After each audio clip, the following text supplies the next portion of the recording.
तुमको मेरे साथ मेरे ससुराल चलना होगा। शादीलाल जैसा सामान धरती पर कम ही मिलते हैं।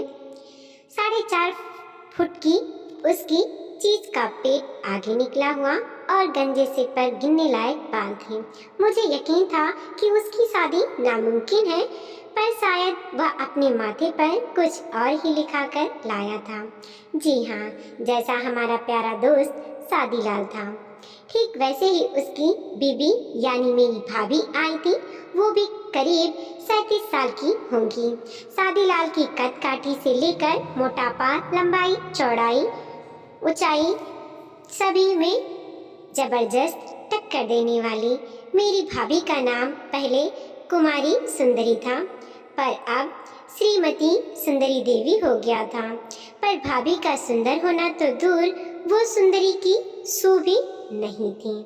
मगर ससुराल के नाम से बिदकने वाले मेरे यार गजब की तकदीर पाए हुए थे। उनके 7 सगी सालियां थीं और सातों एक से बढ़कर एक। मैं भी शादी में गया था। सच कहते हैं कि मेरा ईमान भूचाल से भी जैसे धरती डोलती है वैसे डोल गया था। अगर मेरी नेकल पहले से ना कसी होती तो मैं शादीलाल की सालियों के साथ इक्स कर डालता। शादी में शादीलाल की सालियों ने उसकी इतनी खिंचाई की थी कि वह ससुराल का नाम लेना ही भूल गया। शादी में उसे जूते की पूजा करवाई गई। धोखे में डालकर सुंदरी देवी के पैर छुआए गए। सुंदरी देवी के नाम से झूठी चिट्ठी भेजकर उसे जनवासे से 7 फ्लोर दूर बुलवाया गया। खैर, होने को कौन टाल सकता था। आज शादीलाल की शादी को 1 साल हो गया। सुंदरी देवी अपने मायके में थी। वो ना जाने कितनी बार वहां आई, पर मेरे यार ने कभी वहां का यात्रा का नाम नहीं लिया। वहां से ससुर साहब की चिट्ठी आई कि आप शादी के बाद से ससुराल नहीं आए। अब सुंदरी की विदाई तभी होगी जब आप खुद आएंगे, वरना नहीं। ये वाकया मुझे तब पता चला जब ऑफिस की बड़े बाबू वाली कुर्सी पर शादीलाल की गमगीन बैठक देखा। मेरे यार, क्या कहीं से कोई तरह वगैरह आया है या गमी हो गई है?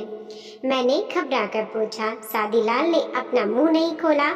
अलावत नाक पर मक्खी बैठ जाने पर भैंस जैसे सिर हिलाया, वैसे ना मैं सिर हिला दिया।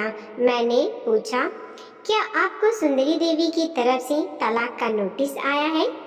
क्या वो बीमार है या सास ससुर गुजर गए? अब शादीलाल ने जो सिर उठाया तो मेरा दिल बैठ गया। लाल लाल आंखें आंसुओं से भरी थीं, चेहरा गधों सा मुरझाया था। मैंने उसके हाथ पर हाथ रखा तो शादीलाल ने रो उठा और बोला, देखो इकलौता राम, तुम मेरे खास दोस्त हो, तुमसे क्या छिपाना। चिट्ठी आई है, क्या कोई बुरी खबर या कोई अनहोनी घटना घट गई? नहीं, ससुर जी ने मुझे बुलाया है। इस बार वो साले के साथ सुंदरी को नहीं भेज रहे हैं। अब तो मुझे जाना ही होगा। अरे, तो इसमें घबराने की क्या बात है? ससुराल से बुलावा तो अच्छे लोगों को ही मिलता है। तुम तो 7 सालियों के आधे घर वाले हो, तुम जरूर जाओ। नहीं यार, यही तो मुसीबत है। मैं उन सातों के मुंह में तिनके की तरह समा जाता हूँ। शादीलाल, तुम्हें क्या हो गया है? घबराओ मत, मैं तुम्हारे साथ हूँ। मैंने उसे हौसला बंधाया। इकलौता राम, मुझे तुम्हारे पूरा भरोसा है। इस संसार में मेरा साथ देने वाले यार तुम ही हो। क्या तुम मेरे ऊपर एक एहसान करोगे? कहो यार, मैं तो यारों का इकलौता राम हूँ। तो मेरे साथ मेरी ससुराल चलना होगा, वरना मेरी शैतान सालियाँ मुझे सता कर काढ़ा बनाकर पी जाएंगी। मैंने शादीलाल को समझाना चाहा, पर वह मुझे अपनी ससुराल ले ही गया। इस तरह अब शादीलाल की ससुराल यात्रा और साथ में इकलौता राम की यादगार यात्रा शुरू हो गई।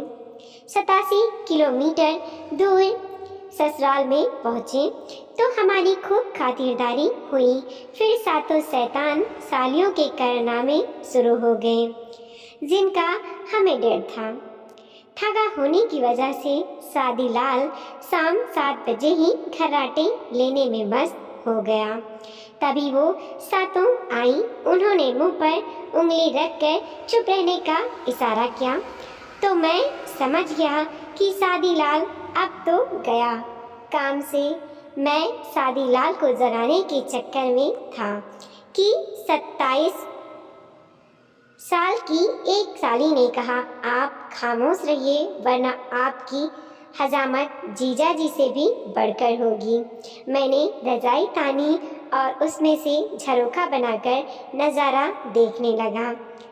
शादीलाल के हाथों में एक साली ने नीली स्याही का पोत फेरा, दूसरी साली ने उनकी नाक में कागज़ की सींग बनाकर घुसा दी। नतीजन शादीलाल का हाथ नाक पर पहुंच गया और स्याही चेहरे पर। मॉडर्न आर्ट बनती गई। मैंने लिफाफे के अंदर हंसी नहीं रोक पा रहा था। आखिर में 6 सालियां बाहर चली गईं। केवल 7 साल की सुनीता बची तो उसने अपने जीजा के हाथों में उसी की हवाई चप्पल उल्टी करके फंसा दी और फिर उसके कानों में सींग घुमाकर भाग गई। सींग से बेचैन होकर शादीलाल ने अपने कानों पर हाथ मारे तो चप्पलें गालों पर चटाक से बोली। मैंने किसी तरह झरोखा बंद किया। हंस हंस कर मेरा पेट हिल रहा था पर कान आहट ले रहे थे। मेरा यार उठा, चप्पलें फेंकने की आवाज़ आई। फिर उसने मेरी रजाई उठा दी। मैं तब भी हंस रहा था। शादीलाल बरस पड़ा। इकलौता राम तो कर गया ना गद्दारी। मेरी यह हालत किसने की? मैंने आँख मलने का नाटक किया और पूछा, क्या बात है यार? बनो मत, मेरी हालत पर तुम हंस रहे थे। क्या बात करते हो यार? मैं तो सपने में हंस रहा था। अरे तुम्हारे चेहरे पर राम लीला का मेकअप किसने किया? उठो यार, मैं यहाँ पल भर भी नहीं ठहर सकता। वही कमबख्त सालियाँ होंगी। उसने आईने में अपना चेहरा देखते हुए कहा, चलो ससुर जी के पास, मैं उन सब की शिकायत करता हूँ। मैंने कहा, पर यार ससुर जी ऐसा टैनिक कलर दामाद देखेंगे तो क्या कहेंगे? आखिर मैं क्या करूं? मैं इसीलिए यहाँ नहीं आता हूँ। तुझे बचाव के लिए लाया था पर तू भी बेकार रहा। शादी लाल, क्या मैं रात भर जाग कर तुम्हारी खाट के चक्कर लगाऊंगा? तुम भी तो घोड़े बेचकर सो गए। वहाँ जग में पानी रखा है, मुंह धो डालो। बेचारा शादीलाल मुंह धोकर लेट गया। मैं सोने की कोशिश में था कि तभी पायल की आवाज़ सुनकर चौंका। 0 पावर का बल्ब जल रहा था। मैंने देखा वह भारी भरकम औरत श्रीमती शादीलाल थी शायद। मैं ज़्यादा रात तक जगने के मन झल्लाया और करवट बदलकर लेटा रहा। मुझे आवाज़ सुनाई पड़ रही थी, अरे तुम देखो, हल्ला नहीं करना। मेरा यार इकलौता राम सोया हुआ है। तुम खुद नहीं आ सकती थी? तुम्हारी बहनों ने मेरा मजाक बना दिया। ठीक तभी बिजली जलने की आवाज़ सुनाई दी और सामूहिक ठहाके भी। मैं फौरन हड़बड़ा कर रजाई फेंका तो देखकर दंग रह गया। शादीलाल की 6 सालियां खड़ी थीं। बेचारा शादीलाल उन्हें टुकुर टुकुर देख रहा था। साली नंबर 5 गद्दा तकिया व साड़ी फेंककर फ्रॉक में खड़ी हो गई और बोली, हम सातों को जीजाजी शैतान कह रहे थे।